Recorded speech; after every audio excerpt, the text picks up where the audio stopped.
Selamat sore para netizen dimanapun kita berada, salam inspirasi bagi kita semua. Ini menarik ya, soal Pak Listio Sigit yang menolak bahwa ya Kapolri ya berada di bawah kementerian. Saya kira dengan hal-hal seperti ini begitu kan, sudah sejak lama ya mendengar dan bahkan berita-berita isu-isu yang hangat soal kementerian Polri ini begitu kan ya.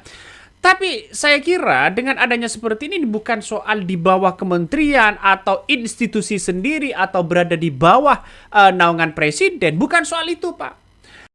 Mohon maaf, Bapak-Bapak dan Ibu-Ibu sekalian, kami tentunya institusi Polri menolak kalau sampai ada usulan Polri berada di bawah kementerian khusus.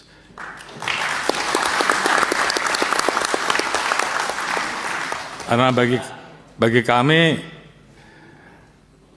posisi institusi Polri seperti saat ini adalah posisi yang sangat ideal. Kita bisa menjadi alat negara yang betul-betul memberikan pelayanan kepada masyarakat di bidang Harkamtibmas, di bidang hukum, di bidang pelindungan, pelayanan. Di satu sisi, kita betul-betul bisa berada langsung di bawah Bapak Presiden, sehingga pada saat Presiden membutuhkan kami, maka kami bisa bergerak tanpa harus ada kementerian-kementerian yang kemudian tidak mau, ini menimbulkan potensi matahari kembar menurut saya.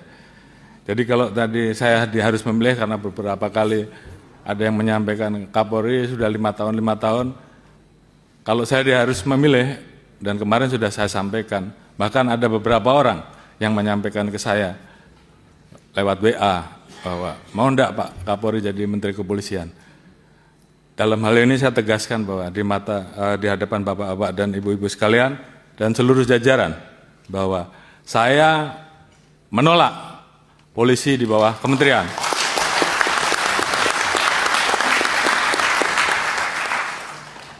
Dan kalaupun saya yang menjadi Menteri Kepolisian, saya lebih baik menjadi petani saja. Oh iya, ini menyala nih Pak Kapolri ini, benar. Oleh karena itu,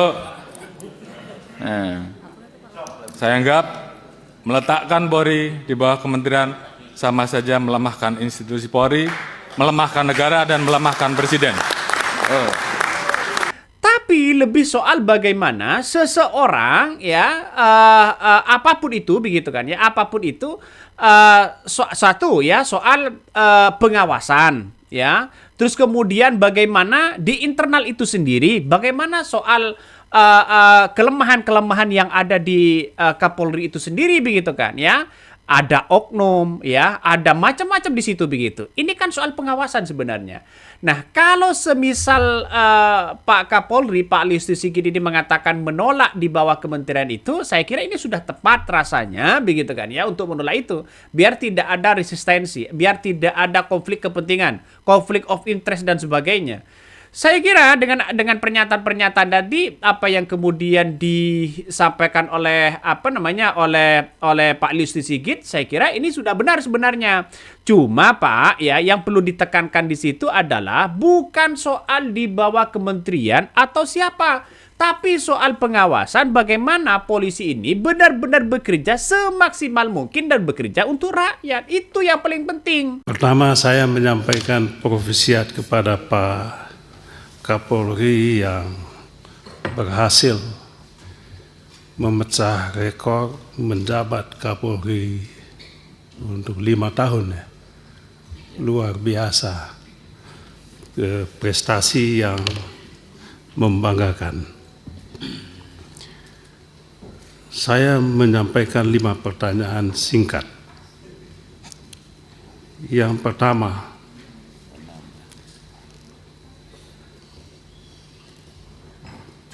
institusi polisi sangat penting untuk menegakkan negara hukum. Oleh sebab itu, keberhasilan institusi polisi tidak ditentukan oleh jumlah kasus yang ditangani, tetapi ditentukan oleh tegaknya hukum yang adil. termasuk menegakkan hukum terhadap kelompok yang memiliki kekuasaan dan modal yang kuat.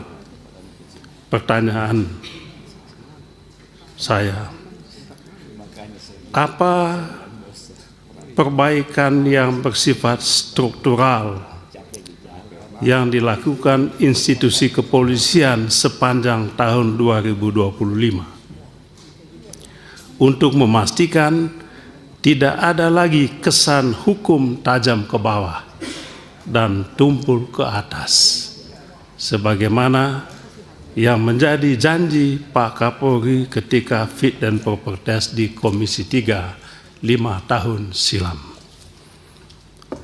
Pertanyaan yang kedua, yang berkaitan dengan integritas dan keteladanan institusi.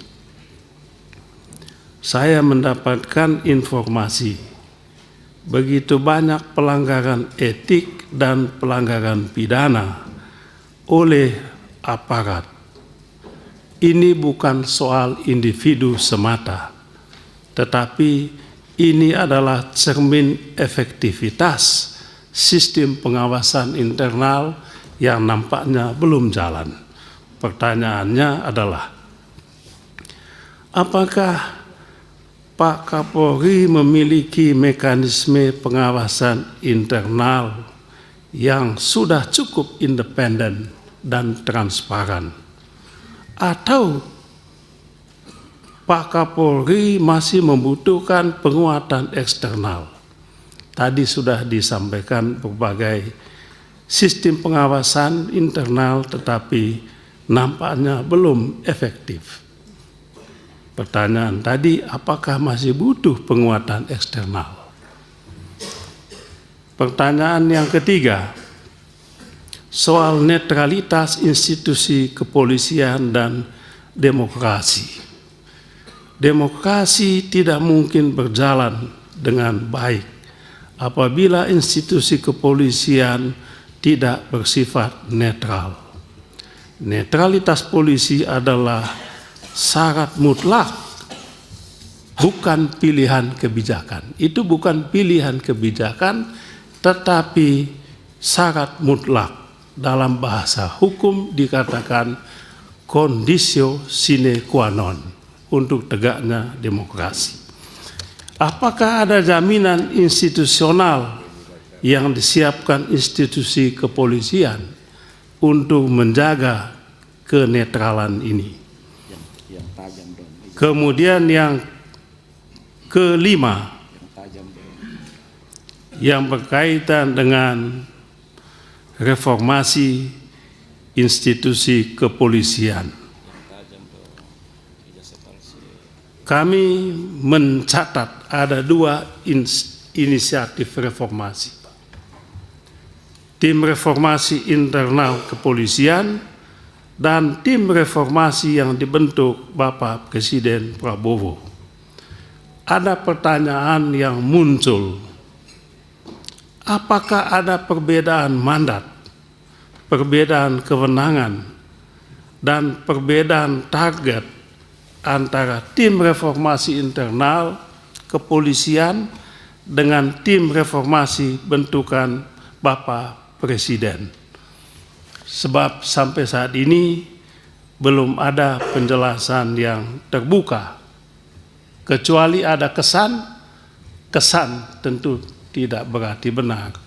Apakah pembentukan tim internal itu untuk melawan pembentukan tim reformasi yang dilakukan oleh Bapak Presiden? Tentu ini butuh penjelasan yang berkaitan dengan masalah ini.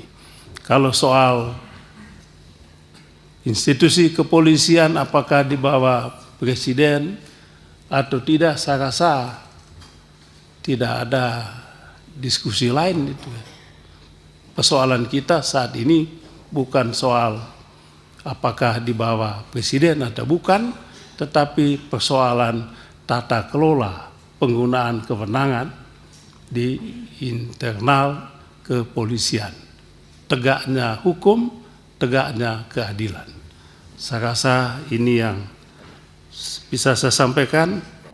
Ini kan banyak cerita-cerita dan curhat-curhat pada akhirnya. Dan Kapolri mengatakan daripada ada kementerian dan bahwa polisi berada di bawah naungan kementerian, mending ya Pak Kapolri ini, mending kabarnya begitu kan, mau jadi petani.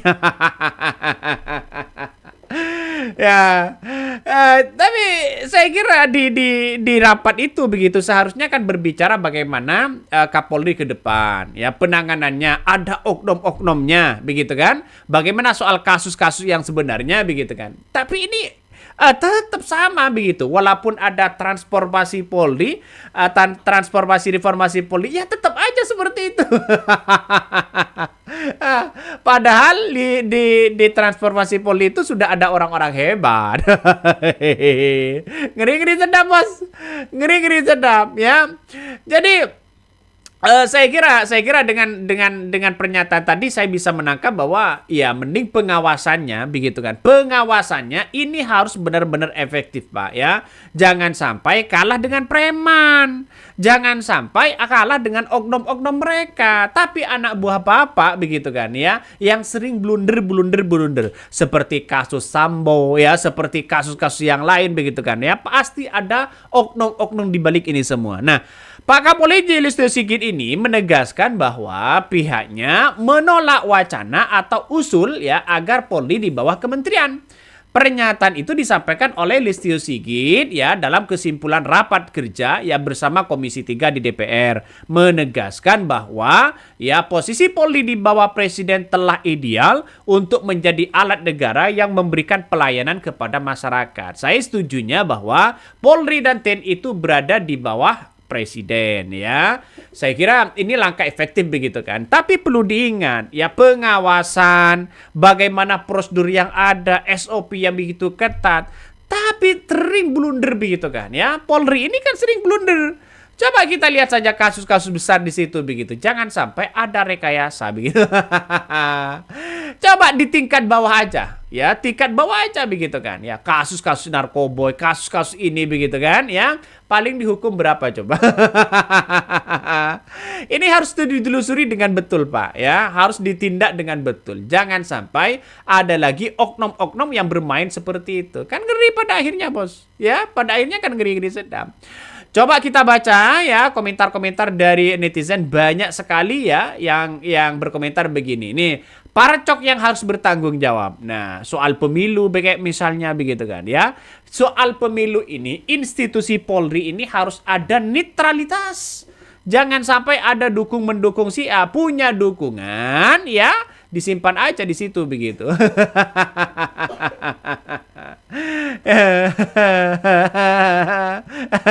Ada yang mengatakan begini, baguslah orang di negara lain juga kok jadi petani, boleh dong, tapi ya hartanya juga diaudit biar ya rasain juga jadi petani beneran. Ini salah satu komentar netizen ya.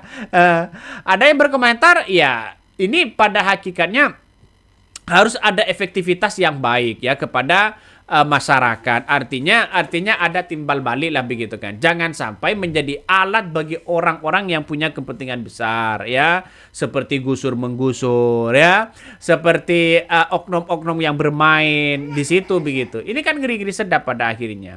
Coba kita lihat saja kalau ada kehilangan di mana-mana begitu. Kalau lapor polisi apakah mau ditindak?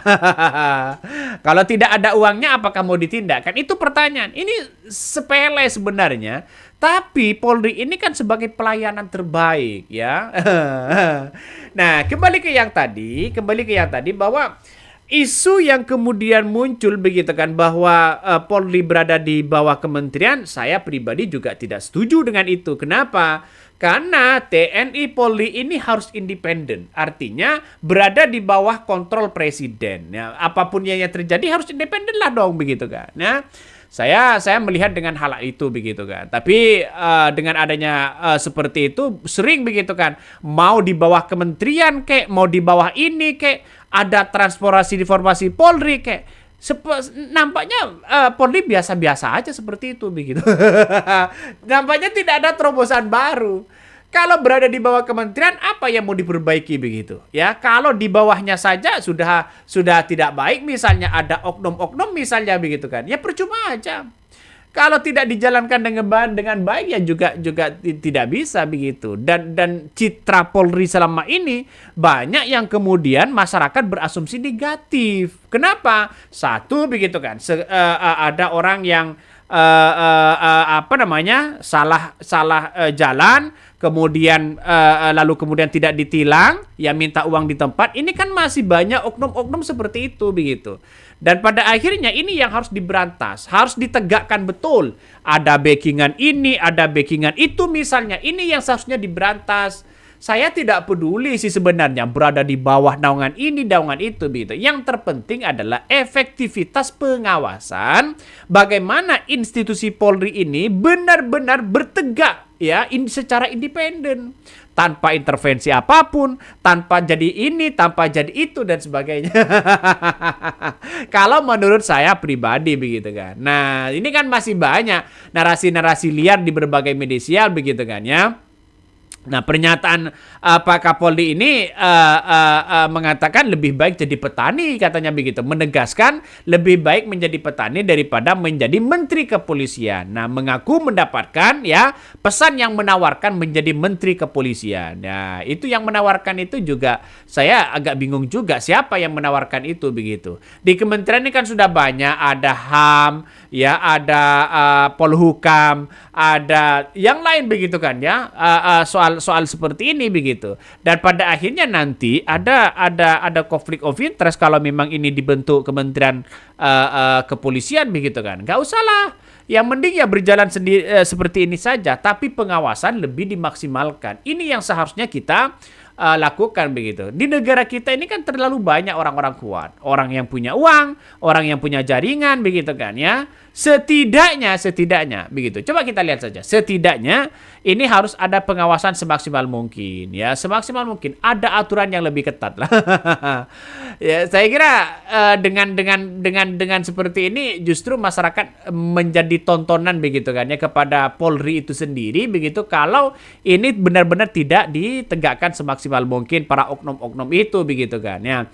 Di bawah siapapun Polri pelaku oknumnya tetap bermental pungli dan kepada rakyat. Ini yang saya katakan begitu kan ya, dan ini adalah komentar dari netizen. Permasalahan demo Agustus 2005 kemarin wujud kejanggalan rakyat ya, sebagian besar oknum aparat Polri yang arogan dan rusak citranya. Nah, ini banyak komentar netizen. Polri ya disesuaikan dengan fungsinya sekarang. Misal ya Korlantas itu di bawah Kementerian Perhubungan, dan kedepannya rekrutmennya kementerian dan bersangkutan, begitu juga ya pelapor Polri di bawah Menteri Kelautan, dan Polri sendiri di bawah Menhan. Kapolri tidak setuju, tak masalah, mundur. Ini bukan soal seperti itu begitu kan, tapi soal independen ya terhadap Polri itu sendiri. Saya begini melihatnya. Semakin polisi ini di bawah kementerian, semakin tidak berjalan begitu. Satu begitu ya. Yang kedua, dan bisa saja banyak intervensi. Nah, intervensi inilah yang kemudian harus diperkuat. Bagaimana kepemimpinan Pak Listio Sigit ini benar-benar melaksanakan sesuai dengan tupoksinya masing-masing. Ya, apalagi ada oknum di bawah suka tilang ini, tilang itu begitu kan ya. Kan itu yang menjadi resah masyarakat. Ketidakpercayaan publik terhadap situasi dan kondisi Kapolri begitu kan ya saat ini ya, karena memang melihat yang di bawah. Satu begitu kan, ketika nilang minta uang misalnya, ada oknum backing ini, tambang ilegal backing ini, backing itu dan sebagainya. Itu yang masyarakat yang tidak suka begitu kan ya, dan sehingga dianggap sebagai arogansi. Nah, kita lihat saja bahwa Pak Listio Sigit ini sebenarnya sudah maksimal, sebenarnya sudah bagus begitu kan. Tinggal penegakan yang di bawah, Pak ya. Berikanlah orang-orang yang kuat yang tidak bisa diintervensi yang di bawah. Soal narkoboy misalnya begitu, soal apa-apa dan sebagainya. Mengapa ini tidak begitu ditindak begitu? Karena satu punya backingan yang kuat. Ini yang seharusnya diberikan SOP yang ketat, Pak ya. Pengawasan yang ketat dan sebagainya begitu. Jadi saya berharap bahwa Kapolri saat ini berdiri independen, berada di bawah presiden, ya, terus kemudian apa yang kemudian terjadi begitu, karena ini adalah civil society, maka ini harus ditegakkan seadil-adilnya. Yang di bawah, kalau salah-salah, kalau benar-benar ya. Jangan lagi kemudian hukum itu kalau ada uang kuat misalnya. Jangan seperti itu, Pak, ya. Jadi ini ngeri sedap. Oke, mungkin itu yang kami sampaikan ya. Tonton terus di channel Hodari Podcast Rakyat ini, jangan lupa di-subscribe.